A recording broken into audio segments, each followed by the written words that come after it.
This is Paul McGann, the Eighth Doctor, and you're listening to Mark Who 42.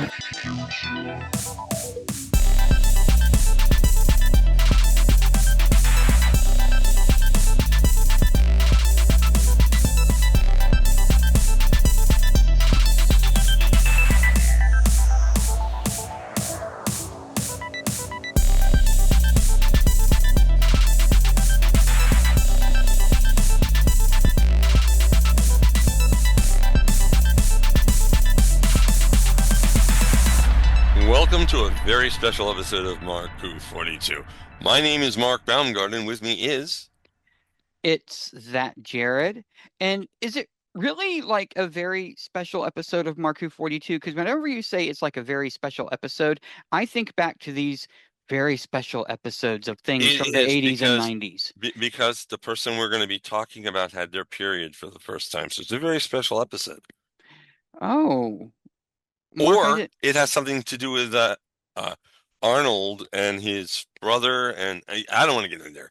All right, so let's just make this must-hear radio today. Okay. Do you hear that noise, Jarrod? Those crickets? Yes, those crickets. Take it away.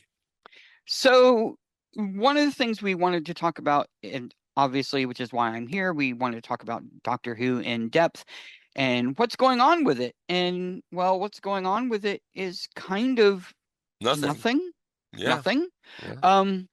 So, as everybody knows, the main live-action Doctor Who show was canceled for the Christmas special, and they made the announcement that they are going to be putting it out to tender, looking for a partner to help produce the show. We milked 2 special episodes on that. So we're going for a third now.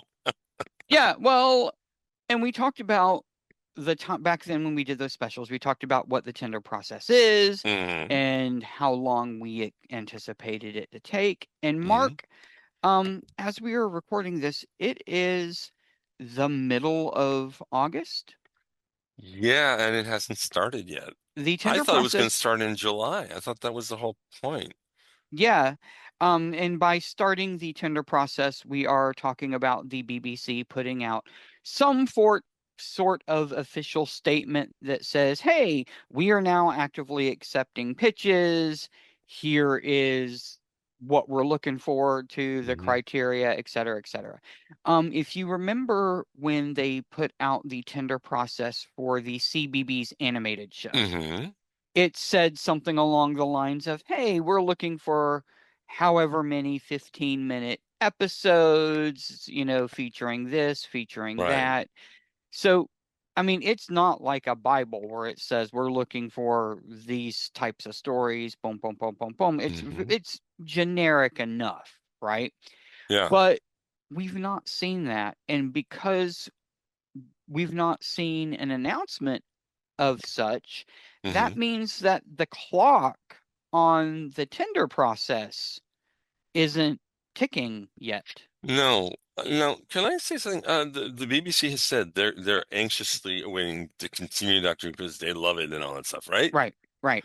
There was an article in the Radio Times, as it was Wednesday morning today, as we're recording it. Okay. Early in the morning. And the headline was Mark Gatiss predicts Doctor Who's tender quietly won't happen. It's time for a break. All good things come to an end. While many former Doctor Who writers, such as RTD and Stephen Moffat, have been speaking optimistically about the show's future, as the series is put out to tender by the BBC, Mark Gatiss has predicted that fans may be in for a longer wait than they expect. Speaking with Radio Times as his UN Alibi detective show, Bookish, great show, returns, Gatiss was asked about his hopes for the future of the sci-fi series, for which he has written 9 episodes and starred in 5. He said, my 2 penneth is, I genuinely think F. Scott Fitzgerald said there are no second acts in American lives, and I think that sort of sometimes goes for showbiz as well. I think the fact that Doctor Who has had a second act of 21 years is absolutely amazing. And for it to come back possibly even more popular than it was in the first run, but I think maybe it's just time for a break. Maybe all good things come to an end. I think the BBC putting it out to tender is a perfectly great idea, but we've been here before. When it was canceled in 1989, the BBC made a big statement saying, "We're committed to taking Doctor Who through the 90s." They put it out to tender then, and then it quietly didn't happen. And I have a feeling maybe that's what's going to happen. I feel very doomy, but it's true. It's fine. I think the fact it's come back so successfully means it will come back again.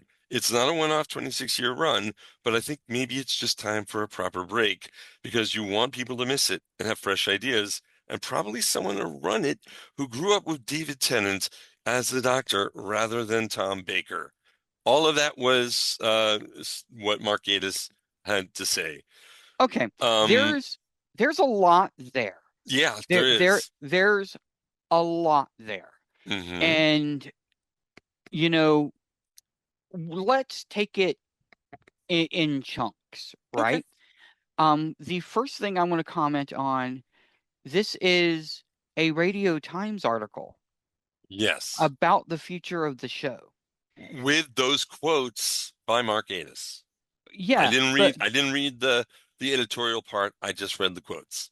right. Okay. Mark, in your mind, travel back in time back to 1990, 1989. Okay. Would you Yeah, I'm back. I'm back. would you have seen a Radio Times article like that? And I'm and No, I'm because it was owned by the BBC back then. it was owned by the BBC back then, Yeah. but really take what that article is, Okay. right? We're going to talk about the details of it later. I just want Mm-hmm. to talk on the cover of what it is. Okay. This is Mark Gatiss doing some sort of publicity for his upcoming show, Bookish Bookish. I season, love the right? show. It's a great show. So this is him being asked at a press event for Bookish Right. about Doctor Who.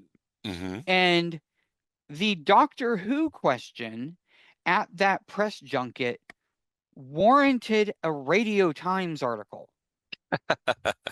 Yeah. I guess you're. Yeah. Yeah. Yeah. I Yeah. mean, Yeah. this isn't a, this article could have easily been, Gatiss returns triumphantly for Bookish, new season of mystery, blah, blah, blah, blah, blah. Mm-hmm.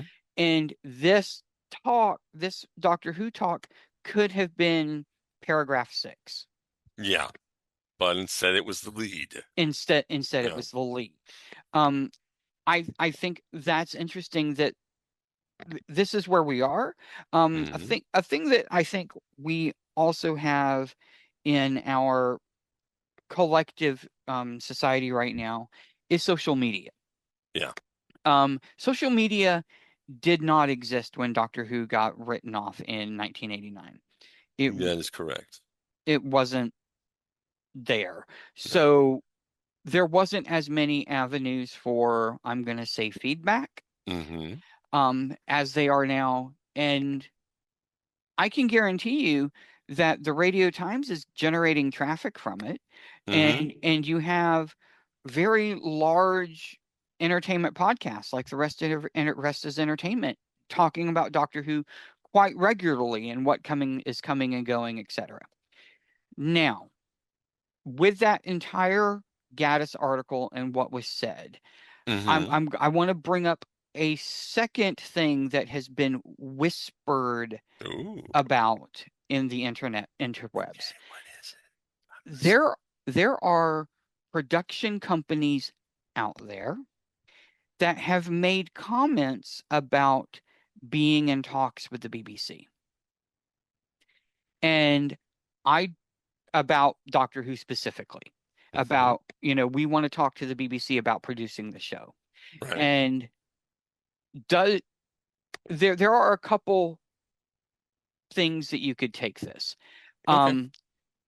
I think that there are production companies, and I'm going to say production companies, plural, Mm-hmm. who are preparing a pitch for Doctor Who right now. And I bet one of them we're going to talk about, the big one. Well, it doesn't matter who Right. it is. But it's happening, right? They're getting ready to actually do it. So what Mark Gatiss is saying is completely not what's going on. Well, or is it? it could be a little bit of both, right? Because didn't people back in the 90s want to do the show like Barry Letts and they were other old who else was Kit Pedler? I don't know, but there were a lot of companies that wanted to do it. Caroline Munro was going to be in as a Yep. companion. So if we're putting it to tender, those were kind of tender. It just wasn't formalized, and they all got shot down. Right. Yeah. But what I'm saying is it would Doctor Who is a big show, right? Yes. Again, yeah. And Mark, me and you could sit here and do a thought exercise of Mhm. okay, Mark, me and you we want to go for the tender bid and put up our proposal for Doctor Who. That is not a easy peasy thing. No. You have to do all of your groundwork on where is production going to be? How is it going to be funded? How is, what's the budget's going to be? And then who's going to be the showrunner? What is your tone? There's a lot of stuff that needs to happen. And that's all that stuff that needs to happen before you pitch. Before you approach the BBC, you need to have all those ducks in a row. Okay. Now, if you need to be having these conversations now before the BBC announces. I can guarantee you that the BBC probably knows that.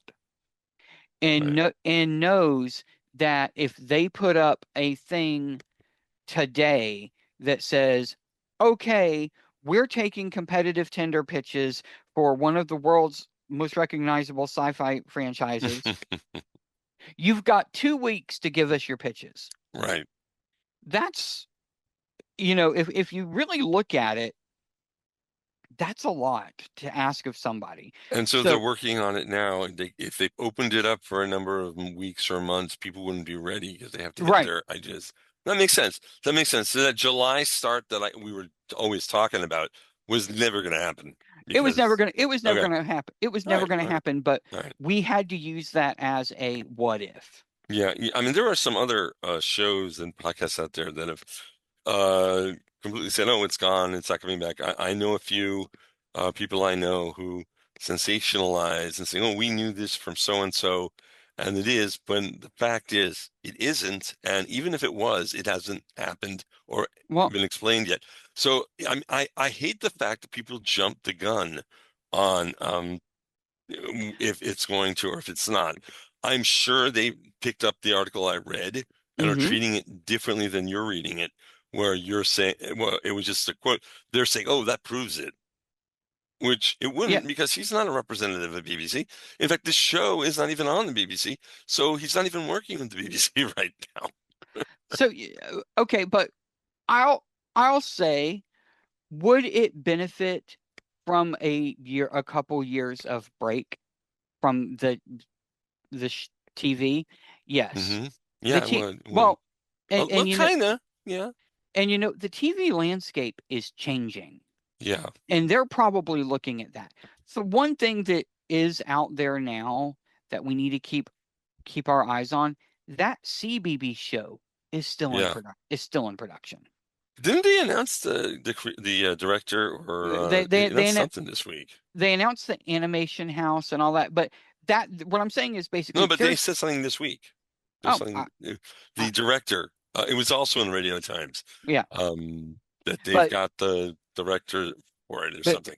but either way, that's Yeah, progress. yeah, it is. It is progress. It's going along, trucking along. Yeah. Um, thought exercise right now. Okay. And this is going to be our um again, if they were to open the tender tomorrow, Hmm. and let's just give it a month, so Right. it goes until middle of September, Okay. then they're going to need a couple months to come to a decision, right? Yes. And then so end of the year, January, they say, congratulations, Baumgarten Productions. You now have the rights to Doctor Who. Woohoo! that doesn't mean that filming is going to start. No, And does not. I still say that we will be best case scenario, and I'm going to say best case scenario for a full episode. I'm not going to say best case scenario as in a short mini-sode here and there, because it takes a lot less to do a mini-sode than it does a full episode. We know that. Best case scenario is we get a form of Christmas special in 2027. Right. And I'm okay with that. Okay. Yeah. I am Yeah. because especially when you're dealing with franchises like this, there's a lot of, things in the fire plan. Right. Case in point, we're going to go look at our friends at Big Finish really quickly. Okay. They are doing a production of Young Bond. And it was Young Bond. I don't know how closely you've been following this. They got announced, they casted it. Yeah. They put it up for pre-sale. And then had to take it down from pre-sale because of an issue with the Ian Fleming estate. Right. That has now been rectified, but it just goes to show that even you're going to do an audio series about young James Bond, even though that's not TV production, there are little things that can happen anywhere that can delay it. Yeah.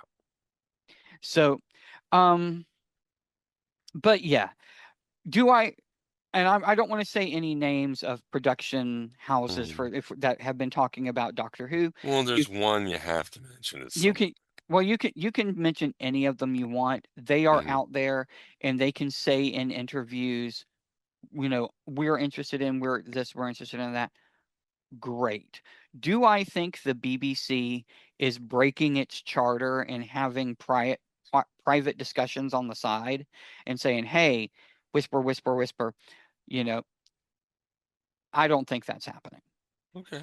I think that these places are actively preparing their pitches. I think that is a thing, and I think these individual production places are going, hey, I want to make this show. I'm really interested in it. I think it'll be good. Here's what I'm getting my stuff ready to bring to the table. But I don't think that there's active negotiations going on at this point. Because I was waiting for TARDIS SG-1 or Stargate Gallifrey. I was waiting for that, but you're saying they probably haven't even gone there. Okay. Right. Just exactly. talk. Just people talking. It's people talking.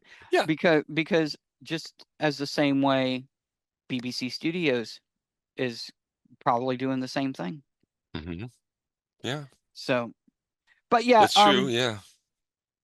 So the wilderness years are here. I think the fact that the Mark Gatiss article exists in the way that it does says a lot.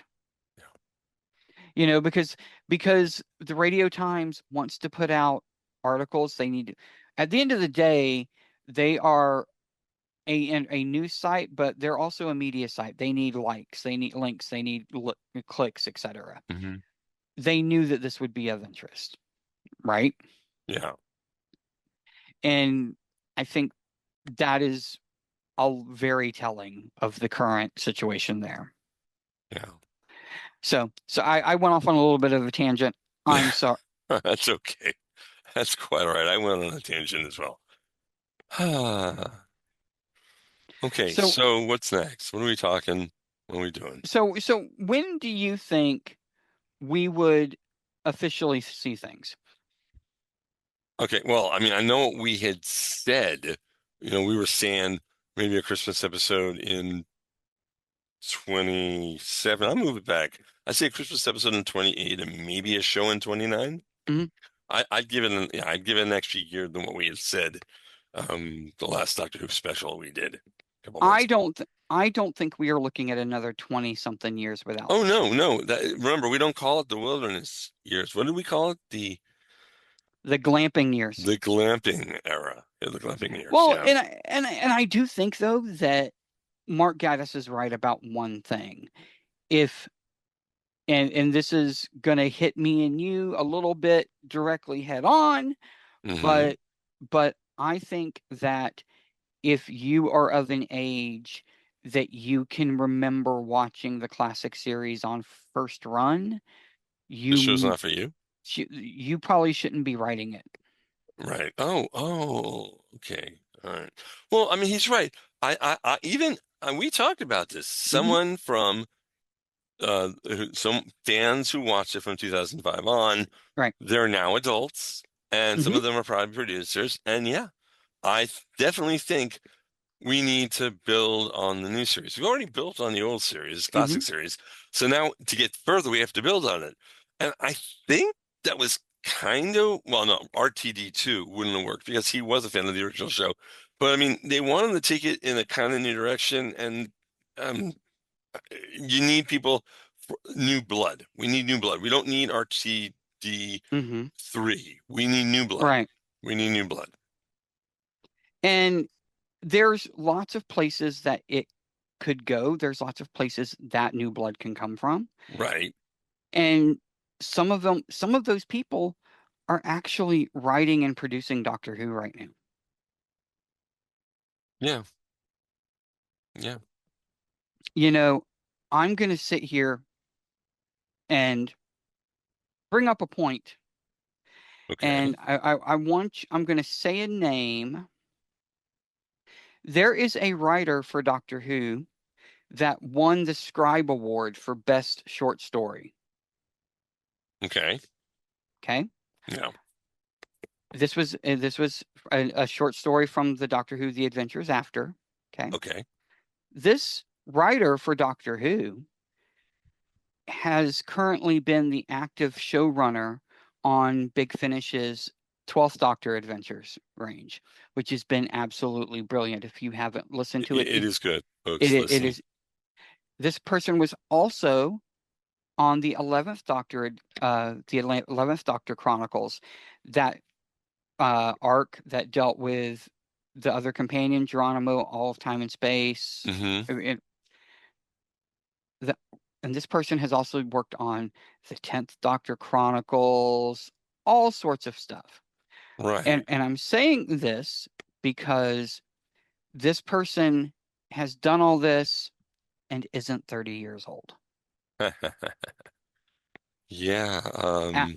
Alfie Shaw. Alfie Shaw. Yes, Alfie Shaw. Definitely. Alfie Shaw is a script editor, producer, director, writer for Big Finish, has done stuff Hmm. all over. He has won Scribe Awards. He is one of the best and freshest voices that is there and isn't 30 years old. Um, Speaking of this, and I've never brought this up. Well, I mean, I've spoken to him. I know someone who used to every year we go to a Seder for Passover, and Hmm. this gentleman was a kid then and was always there, and then he moved to England and became a scriptwriter and editor on Big Finish. Max Kaszewski Hmm. is his name in the business, and I'm looking at the production info on Run Fast Be Kind, and he's listed as a script editor. Hmm. So that's really cool. That is But cool. yeah, I just thought I'd say that. It's just cool. I want to give Max a shout out. Hey, Max. I'm just bringing the it, when the show comes back, Hmm. they 100% need to be getting talent from a generation that is not ours. I agree. Alfie Shaw is actually a good choice. If you think about it, that's not a bad choice. I know we You know, were talking about Peter McTighe at one Pete, point. Mc, Pete, Pete Pete, McTighe. We were talking about that, but would he be New Who or Old Who generation? I guess he's New Who. he he is roughly around the same age that I am, in that Hmm. he was a kid during the Colin Baker Yeah. Peter Davison Baker Okay. McCoy. So he was a kid. I hate I'm going to say it. The people that grew up on Pertwee and Tom Baker, I'm sorry. I'm not planning to run the show, so don't be Yeah. sorry. Don't be So, sorry. but I think to write that they need to take that heart, that tone, and that love that the Russell T Davies one era, the Stephen Moffat era, and a bit of the Chibnall era. bring that forward, Right. and they're going to be fine. And again, Big Finish has turned into a proving ground where they are doing just that. Yeah. I'm not going to call a spade a spade. The Peter Capaldi era is not my favorite. If I was going to go to the DVD shelf and bring down a season of the new series to watch, it would probably not be in my top 6 seasons that I pick up. But the audios that they've released, these most recent one, Run Fast, Be Kind, right, has been brilliant. And granted, that's Alfie, that's also Lisa Bowerman, who's been producing. Whoa, yes, we've had her on the show. And yeah. So if we are in a glamping era, I just want to tell people the extended media is amazing. And I think, Mark, something has gone on with the tie-in media that I think tells a story, but I almost think that they're also spilling the tea without really letting us know. You know that Okay. there are only 2 seasons of Doctor Who the Collection left, right? If you're talking about full seasons, yeah, you're talking about the Last Pertwee series and Key to Time. Yep. Yes. Isn't it interesting, Mark, that if we were to continue the pattern of having 2 collection releases a year, one of them would have been coming out around October. It would have been announced already, and it would have been coming out around October-ish, right? Okay. Yes. But if we are entering a new glamping era, it makes sense that they might push those releases back, right? Yeah. Space them out a little bit more. Well, have you noticed a major book release that's coming out in October? No, I haven't, but please point it out. They are releasing an omnibus edition of the Key to Time Oh, yes, novelization. Novelization with some of the stories are rewritten by yeah, I did read that. Yep, and some of the stories are redone by there's novelizations being redone by Rob Shearman, and the James Goss version is there. Wouldn't that be a cool thing to release alongside the Blu-ray to the Key to Time box set? Yeah, it would. I seriously wonder if that was the intent. Okay. You know what I'm saying? Like, yeah, I do. I wonder if that was 100% the intention. But we'll never know. We will find out more, etc. There's also some cool, interesting choices of novelizations coming out early next year. The unused Terrence Dicks scripts. Yeah. Oh, wow. Okay. Yeah. I'm getting excited. You're exciting. Oh, I'm getting very excited now. Go for it. I didn't hear Yeah. this. Yeah. Simon Guerrier has novelized the Six Doctors, which was Oh, yeah. and the original Five Doctors treatment. Vampire And Mutation yeah. and the ninth. I forget how many doctors, but yeah. Yeah, the Six Doctors, yeah. 6 doctors. And again, that's interesting. I wonder when those were commissioned. And I say that, Mark, because when was the last time the show was in production? A number of years ago. Well, no, I can't say that because they did redo some stuff before last year's finale. So yeah, they've been in production for about a year. They've been no production. There's been no production for, let's say, May of 2025. I will give you that. That's correct. April, Yeah, that makes sense. Yeah. April, May of 2025. That was the last time there was any production. And so I wonder when these script books were commissioned. If when all this was set up and in place. if it was before or after the whole kerfluffle. So just good things there. Something else that I'm looking forward to next year. Have you seen the news surrounding Big Finish and the new 10th Doctor Oh, range? yes. The Sarah Jane adventure crossover Hmm. with David Tennant with Ronnie. Can I say that if you were to go back in time to 2011, 2012, and say to Jarrod, what new series style audio adventure or Big Finish, whatever, would you like to hear? I would have paired up the 10th Doctor and Ronnie. Who they actually met in an episode, right? There was the Yeah. crossover. Yeah. So it's not. So maybe I wonder where he picks her up. That's I'm Well, excited about this too. where he picks her up, it's very easy if you go through and think about it logically, because Well, I mean, Ronnie saves the world. no, No. Ronnie's met the Doctor twice. She met the Well, 10th Doctor. right. The yes, Matt Smith too. So yeah, yeah. So wherever he meets her, Hmm. which if you go on to Big Finish and read some of the story details, it does say that, hey, this is while she's older looking to start a podcast, Yeah. No. which is in line with her Ronnie saves the world, takes over the Yeah. world, whatever she does to the world. Um, it's in line with there, but she's also aware of regeneration at that point because she knows that Matt Smith exists. She's Hmm. met him. Yeah. Yeah.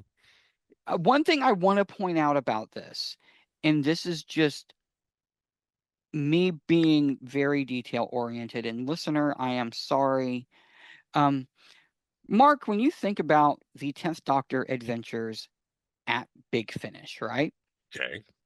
I'm going to sit here now and just I'm going to open up the 10th Doctor like collection. Everywhere that he appears, there's lots of stuff there. Hmm. Um, there was a box set called The 10th Doctor and River Song that was a trilogy of stories. Yes. Yes, that was there. Yeah. They are calling this The 10th Doctor and Ronnie. Okay. The box set is carrying the name The 10th Doctor and Ronnie. I wonder if this season that we're going to get, because there's 12 episodes in that's coming out, right? Hmm. And they've only announced 3 of them. I wonder if Ronnie will be the companion the entire time, Hmm. or if we might see the 10th Doctor and somebody else. But regardless of whatever it is, I'm here for it. Yeah. I can't wait. So we've rambled on. We've talked. The I guess you could say the takeaway is Tinder hasn't started, and Hmm. the show can't go into production until we know who's producing it, and until the BBC decides to let us know who's producing it, or even ask for somebody to, Right. we're kind of stuck here. Okay. But with that said, go to Big Finish. Go read the Circuit Breaker stories, which are really, really good. I've been really enjoying that. Following that along through all the medium. I think this is the third or fourth one of these cross media stories that they've tried to do, Mark, and Yeah, I think it they just came out. The audio, the BBC hmm audio came yep, out. Let me see if I can find it here. I've got it on my here. hmm The Deadliest Weapon, hmm the Circuit Breaker audio original by Steve Lyons. That is the out. the overarching story. This is mild spoilers, but this is stuff you can Should read I for hit the free. spoiler alert or not? If it's something you can literally read for free on the BBC website. So Okay. um, there are artifacts showing up inside of the Black Archive. carrying some funky energy with them, and they call a doctor that they need help with, but they had to get the youngest that they could find. Hmm. And so And that would be they contacted the earliest doctor they knew of, which was the Joe Martin Joe fugitive Martin doctor. Doctor. Yeah. And so you have Joe Martin picking up these artifacts and trying to take them back and having little side adventures here and there, Okay. which is working very good, because basically what you're getting for each of these different stories, like the audio, there's novels coming out, there's big finishes, there's comic books, is one artifact that she is taking back to try and go on this journey. Yeah. All So, right. so yeah, good. That's good stuff there. Okay. I guess that's pretty much the end. I have some announcements. First of all, one of the places you can find us is FloridaGeekScene.com. Florida Geek Scene is Florida's premier science fiction fantasy website where they have convention news. They have news stories. They have podcasts like ours. So go to FloridaGeekScene.com. And the other thing I wanted to say, Jarrod, is coming up in, what is it, 2 weeks? Is it 2 weeks? In Atlanta, Georgia, September 3rd to the 7th. That's 2 weeks. Dragon Mm. Con. I'm going to Dragon Con in 2 weeks. That's gonna be a lot of fun. I just want to let everyone know that it was announced that the Doctor Who guests have all had to back out for reasons of filming. So we knew that David Tennant could do it, but now Alex Kingston and Billy Piper have left the game. So I don't know if they're going to have any Doctor Who guests, but we've got some guests that I think Jarrod has already met. We've got Don Lewis. Got we've got Tawny Newsom. We've got Anson Mount. We've got Anthony Montgomery. They are doing a lot of Star Trek guests. They're doing a Battlestar Galactica 2003 reunion. Edward James Olmos and all the gang are going to be there. You've got writers like Jim Butcher, like Larry Niven, the guy who wrote the Drag Dungeon Carl thing that I'm not really into, but Mint Dimonin is there. Also, three cast members, I guess the only three cast members that are still alive from Land of the Lost are going to be there. It's going to be a lot of fun. So go to dragoncon.org for all that information. So I want to touch on a couple things Okay. about that you just said. I have now experienced the first two Dresden Files books, Okay. and James Marsters is good. The other thing is I have listened to the first Dungeon Crawler Carl book. I have it. I just haven't listened to it yet. Okay. I just haven't listened. Randy tells me I should be listening to it, and I just haven't. Okay. I am going to be brutally honest. There are elements of, because this is a lit RPG, right? Okay. This is a literature RPG. There are parts of it that are a little too RPG for me. Mm-hmm. However, the reader of this audiobook is phenomenal. Right. And when I say it is phenomenal, I want you to think back to when Jim Dale did the Harry Potter series and had to come up with individual voices for every single person. Okay. This is phenomenal. He better get a Grammy, because audiobook readers can get Grammys. He had better be nominated for a Grammy for these. That's all I'm going to say for that. Two, if you're missing out on some Doctor Who guests and you want to do a quick layover in Orlando next weekend, Okay. Fanboy Expo for next weekend, the 28th and 29th of August, 28th, 29th, 30th of August, has just announced our Donna. Oh. Yep, Catherine Tate will be in town. Wow. They I saw her a couple of years ago at MegaCon. She's really yeah, cool. She's she really nice. Catherine Tate is lovely, and if anyone is listening has never met Catherine Tate, she is one of the few artists, and I'm going to say artist period, that when you go to a convention, she stands on your side of the table. She stands out front with you. She's not behind the table. And just that one little thing is just a hint of how generous and kind and wonderful she is. Okay. Very nice. All right. I think that's it. I think that's it, Jarrod. We're done. I'm gonna let the rope go out again. You can go off on your own. Yay. Yeah, next week we've got Juan has a review of The Odyssey. That'll be next week, so stick around for that. On behalf of myself and Jarrod Cooper, my name is Mark Baumgarten, and you've been listening to Mark Who 42. Bye, everyone. You've been listening to Mark Who 42. Your hosts, Mark Baumgarten, Vicky Jakubowski, and Juan San Miguel. If you'd like to leave a comment for us, please email us at markwho42.42@gmail.com. Mark Who 42's universe is produced and directed by Mark Baumgarten. Copyright 2026.